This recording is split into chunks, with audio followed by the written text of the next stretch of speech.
Okay, so let us see now how we handle this question here. They're telling us that if x, capital X and capital Y are approximated to this and this, with errors this and this respectively, show that the maximum relative error in approximating this as this is given by that. So here what we do, that always an error is given by the exact minus the approximate. So note that this is going to be that. The same here. So exact minus the approximate, exact minus the approximate, and make this the subject. Now, because we have a rational expression here, we say let t be now this approximated thing, this one here, because already interested in. Now, to remove this square root, I'm going to square both sides. So, what I'm starting with, I said let t be this and if t be an error in approximating t. So now what I do, I square both sides. So t, this side is squared, will be equal x, y, also this side squared. So here shall be added t squared equaling 2 when square x. So we get x squared. When square root 2 y, we get y. Now from here, we said if this one receives a small change, even this one is going to receive a small change we are going to also receive a small change in x. Also receive a small change in y. So it means that now, if this one, okay, let me write it here. If this t receives a small change in t, it means that given x is going to receive a small change in x squared, and also y to receive a small change, which will be the error in y. What does that come from? Where is it coming from? It means that we see that here t is valued with x and y. It means that if this one receives a small change, this will also receive a small change, and this will receive a small change. That small change we are talking about are the errors in e, and also, the errors in y and the errors in x. So, this one receives a small change, that error we add on, then also this one receives a small change, or that error in y. You see? There. So after here, we expand our brackets. So this will be t squared plus 2t et, then plus e squared t equaling 2. If we expand this, we get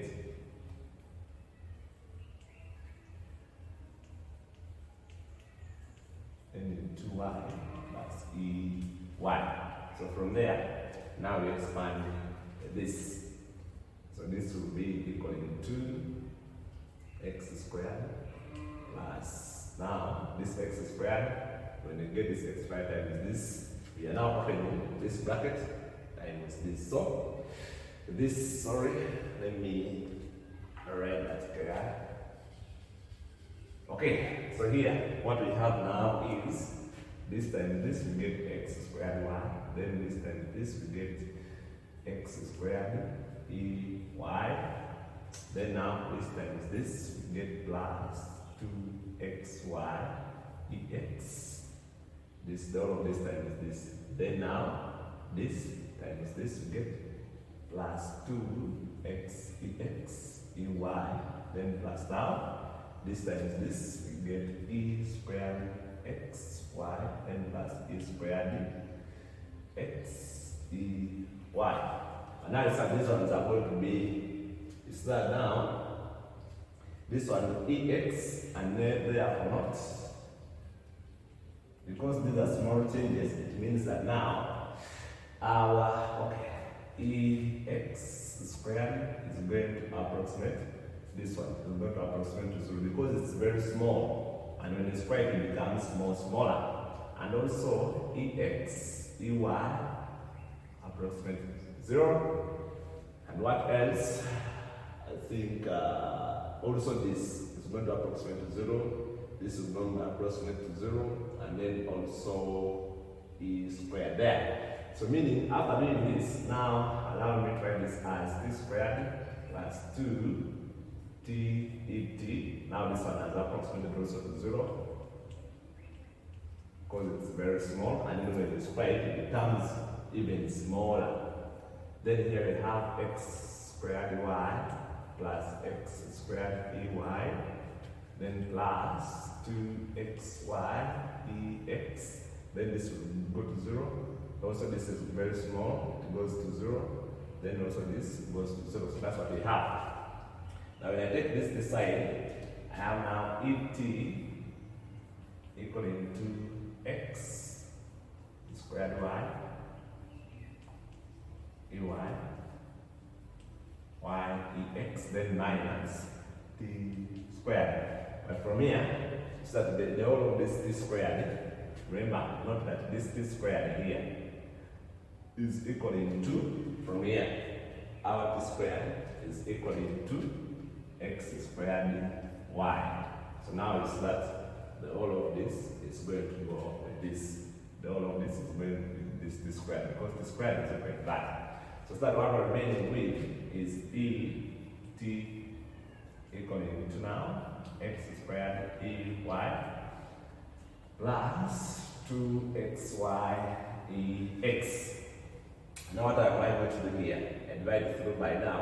You say I want the error in t, but the whole of my is this, so I make it a subject, so this error in t will be now x squared ey divided by 2t, then plus 2xy ex divided by 2t.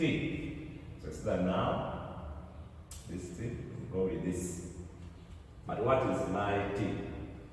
My t, remember, my t is equal to this, so I can put it there. So my error in t will be x squared ey over 2. But what is my t?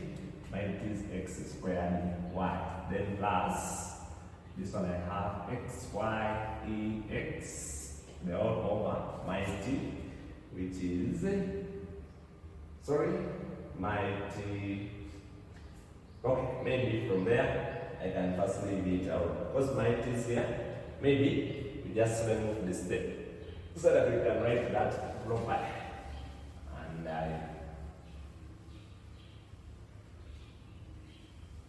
okay, as you can see, when we simplify here, we have et equaling to x squared ey, the whole over 2t, then plus xy ex, the whole over t. So now this one is called the error in t. What is our t? Remember, our t is given by this. Now, if I want now because here this question they want us to get the maximum relative error. So our maximum relative error will be equal to this error et divided by t. Why? Because this t, if you want to get the relative error, say you get the error in t divided by the t itself. So this is our t. So if I divide both sides by t from here, I'm going to have et over t, which will be equal to, now here, x squared ey over, if I divide here by t, note that if I have 1 over t, and then I divide this still with t, this will be equal to 1 over t squared. If I divide 1 over t with t, this will be giving me 1 over t. This is a knot. A knot. Now, and so, here now, if we divide here by t, we are going to have, now still if I divide here by t, we have 2t divided by t, and then plus xy ex over t divided by t. So now we come to this, when we have these two dividing, then that's going to be this, if all of them are in the denominator.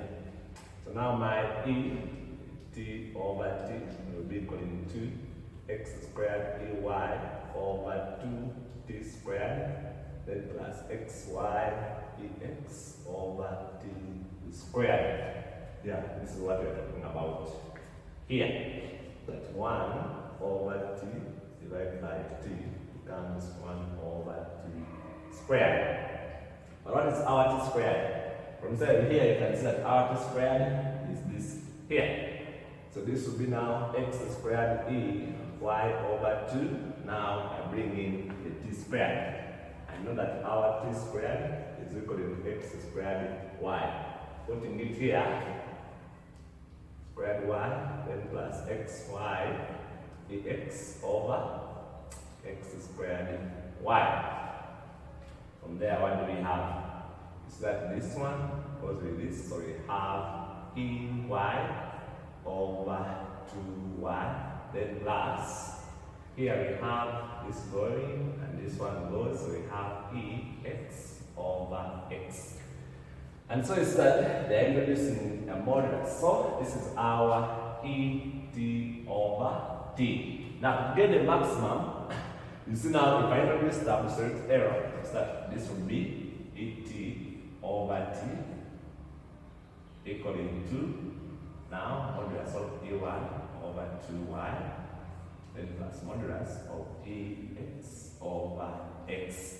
Now, sorry, if I introduce modulus on both sides, let me not skip that step, because if I skip it, this will be now, let me write this, introducing modulus on both sides, just like. Now, to say that, this one is going to be less or equal to modulus, if we separate now these two, ey over 2y, then plus ex over x. So you separate that, those two things. Now, here I know this modulus on both sides. But now, if you want to separate them, you say when you add this, modulus of this plus modulus of this is going to be greater than the whole of this. So this is greater or equal to that.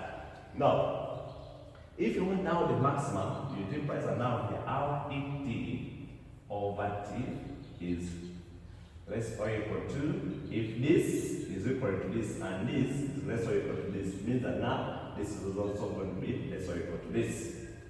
Ey over 2y, then plus ex over x. So now, if you want the maximum, they're telling us that the error we can get here is less or equal to this. It can be less or equal to this. So meaning, if you want to get the maximum, it's when the whole of this is equal to that. So, meaning that now et over t max is going to be now when the maximum you can get is when the whole of this is equal to this.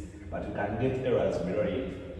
So it's equal to ey over 2y, then plus ex over x. But note, this is already a fraction which we can pull it out. So I can be adding this as a half into modulus of ey over y plus ex over x. This modulus is telling that this should be positive, so when you pull it out, it means the same. But what is our error in t? Our error in t is our t was this. So meaning, and now finally, error in e, which is x root y over x root y. I'm putting where there is t, I'm putting that. So that in our proof, we're starting with this. So also start with that. Ex over x, then plus, now a half. E y over y. That will be the proof. Now, there's a question someone will ask. Why do we always divide with approximate values? Because they're the ones we have. So these ones are just approximate. So we cannot divide with the exact values because we don't have them. In the questions, they'll be giving always approximate values. Because if you have the exact values, then in simple terms, why do you need the errors? Even if you have the exact values. So we always divide with approximate values because they are the ones that we have. So, in simple terms, that's it. We shouldn't forget that always the relative error is given by the error in that sum. So, the error in the x root y is this. To get the relative, now remember our t is the whole of this. So, to get the error in it, we divide by that thing. Now we are dividing with the approximate y because it's what we are given always. We don't know the exact value. That's why we are always dividing with the approximate. Because for it, we know it. We approximated something to this, or we made an error in something to this. So we know always those values. That's why we are dividing always with the approximate values. So not that always. And so from there, that's what we get. We should work.